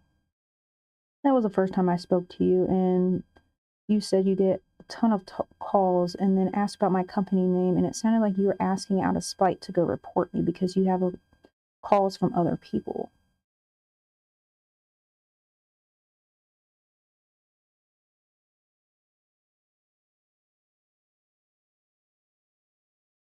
On to the next.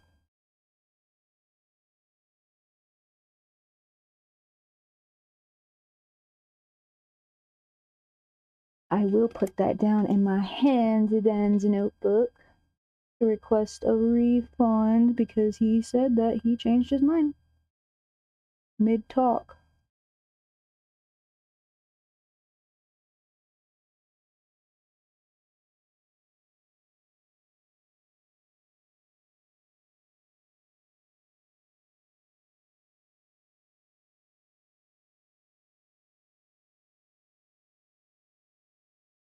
Create ticket. Oh, I just put down the address and then I'm gonna put create ticket. No longer selling.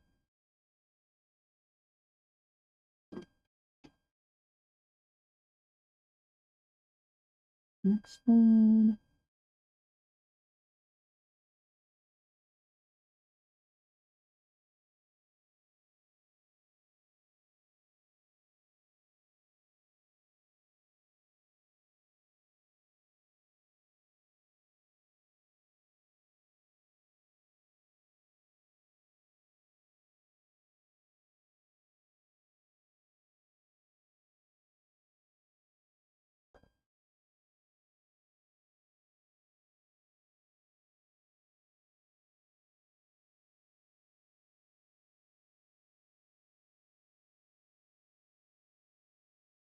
another easy phone number with the same digits of the last four.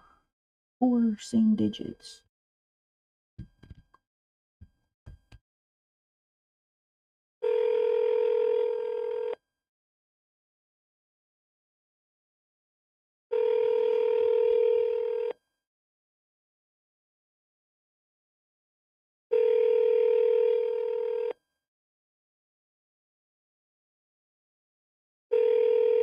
Your call has been forwarded to voicemail.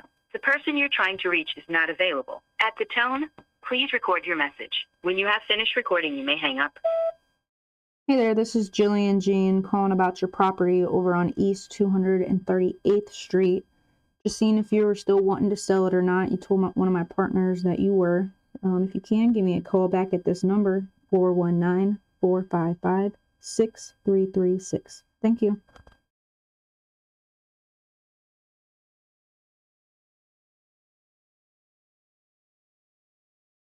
Let me put in the notes.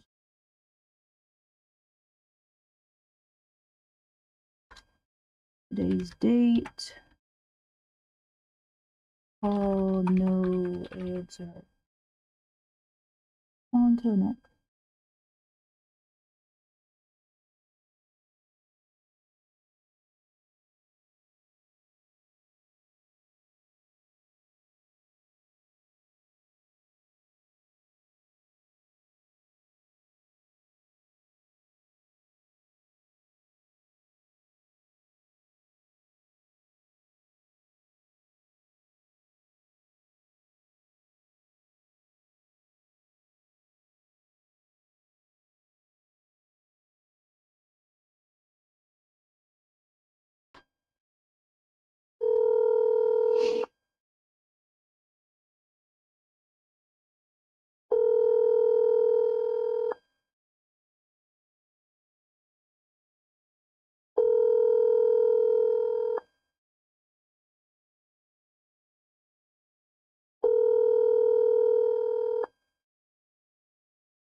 Please leave your message for Koi Slade. Hi, Koi. This is Jillian Jean. Just reaching out about that property over on Renwood Avenue. Just seeing if you're wanting to sell it still. You told one of my partners that you were wanting to, so I'm just giving you a call back. Give me a call back when you get this, 419-455-6336. Thank you.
But yeah, he's like, oh, the thought never crossed my mind. I said, sure, take care.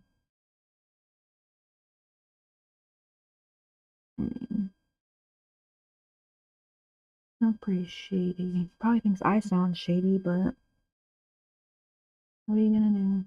I represent myself, my own company.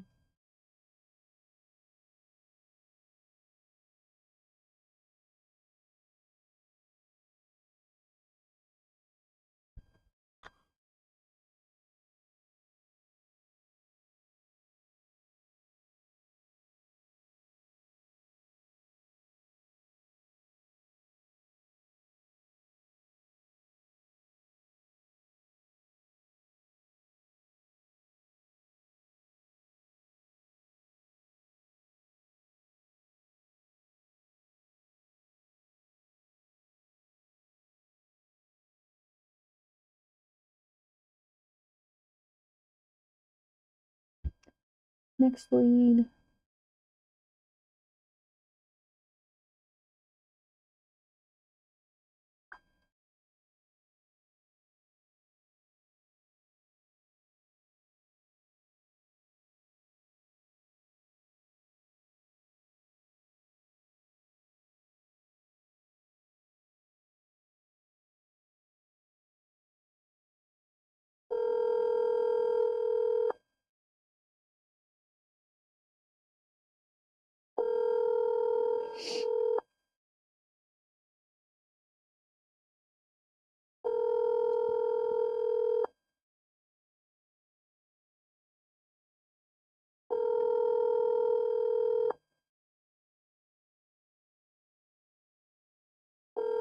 Your call has been forwarded to voicemail. The person you're trying to reach is not available. At the tone, please record your message. When you have finished recording, you may hang up. Hey there, this is Jillian Jane calling about your property over on Taylor Road. You spoke to one of my partners saying that you were wanting to sell it. Just giving you a call back. If you can, give me a call back at this phone number, 419-455-6336. Thank you.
Next lead.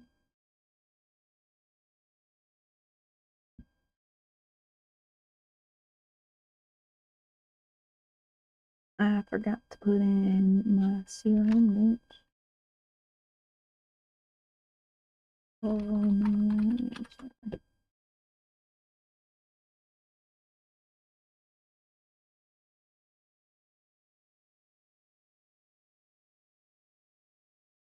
And called answer. Next lead.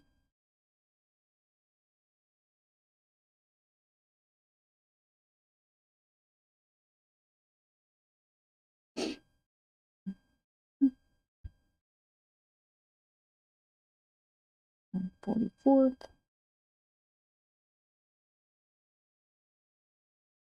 Phone number.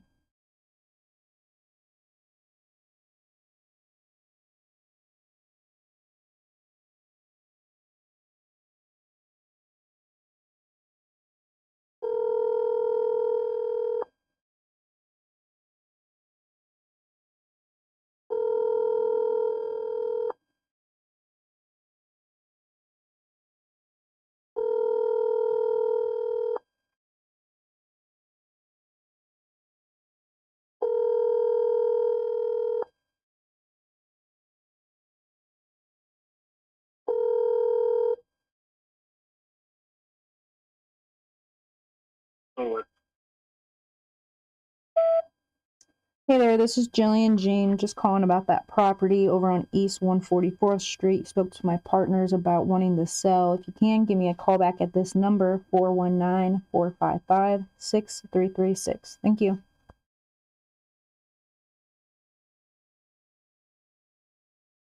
CRM notes, today's date. Call, no answer. On to the next.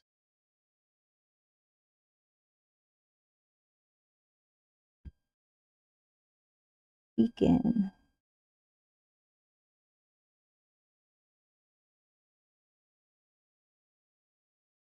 Phone number.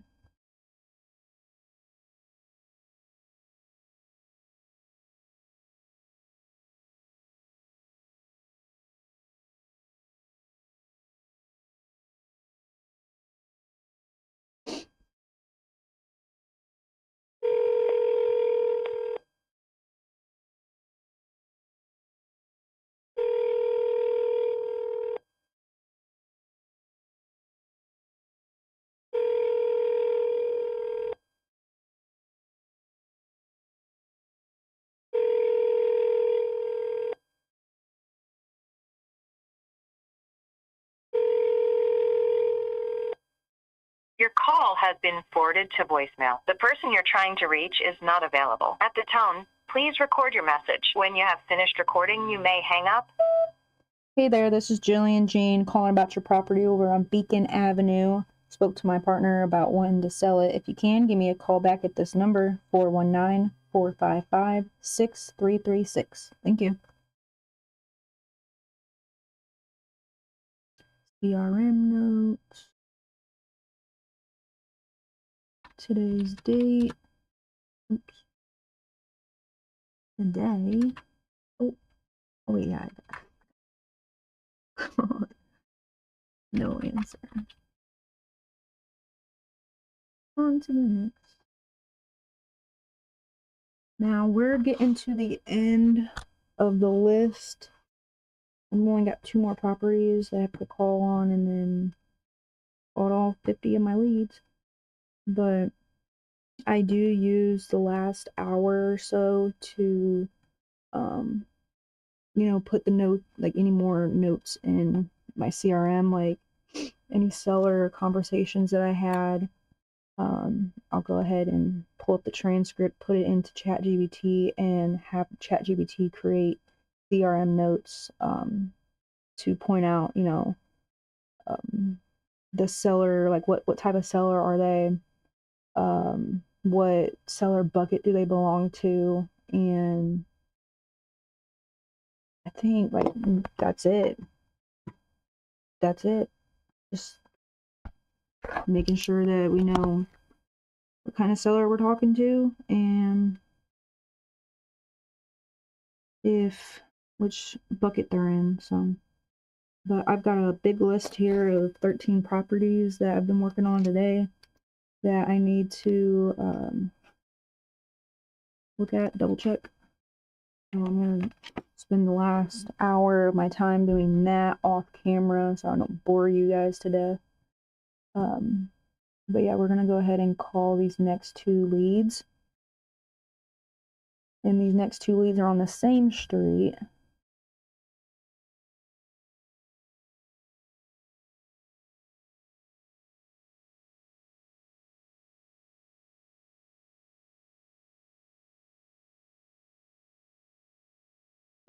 Excuse me. Until I'm getting towards the end of the day, my Celsius is all gone. I'm yawning, starting to forget a little bit. Shout out to anybody over in Texas at the Titanium University Element 22 event.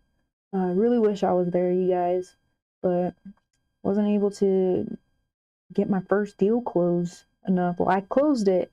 I just haven't been able to get my funds. It's been like 60, 90 days out, on top of 30 days. So that's like 3 or 4 months that I've been pretty much waiting on this money for this deal. So I thought I was a-okay. I'll be like, yeah, I'll be able to go to Titanium Element 22 event in October. No, wasn't able to this year. But right here today, I am making the decision that will potentially put me in Element 22 next year. So stay consistent, you guys. All right, we're gonna go to, we gotta fish for the number. So here. The number.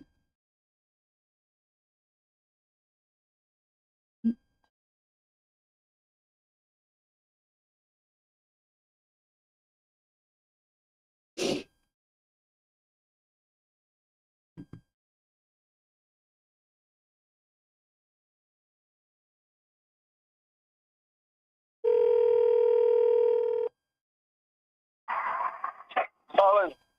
Hello, is Tariq there? I'm in. Yeah, this is Jillian Jean. I'm just reaching out about the property over on East 118th Street. You're still looking to sell it? Not at the present time. Not this time? Yeah, no, not right now. Okay, no worries. Is there a better time I should follow up with you? Whenever you want. Oh, I mean, I'll call you every day until we get a signed contract. No problem. All right, sounds good. I'll talk to you tomorrow then. All right, bye. All right, bye. That was a great conversation. Probably like the highlight right there.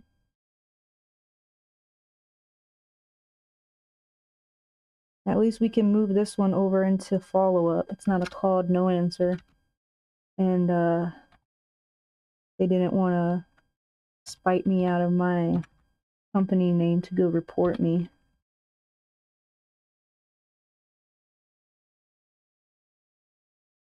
Move him over to follow-up. I mean, I'll call you every day until we have a signed contract. Okay. All right, talk to you tomorrow.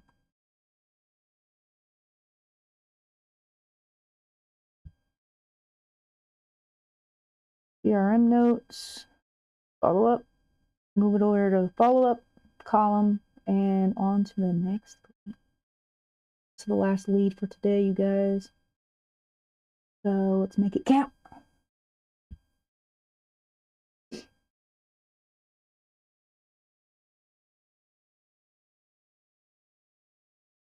It's Jamal.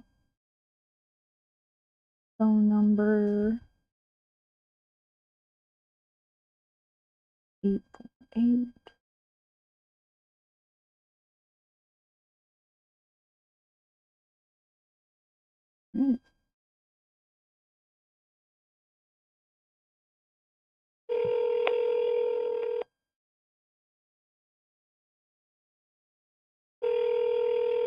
Your call has been forwarded to an automated voice messaging system.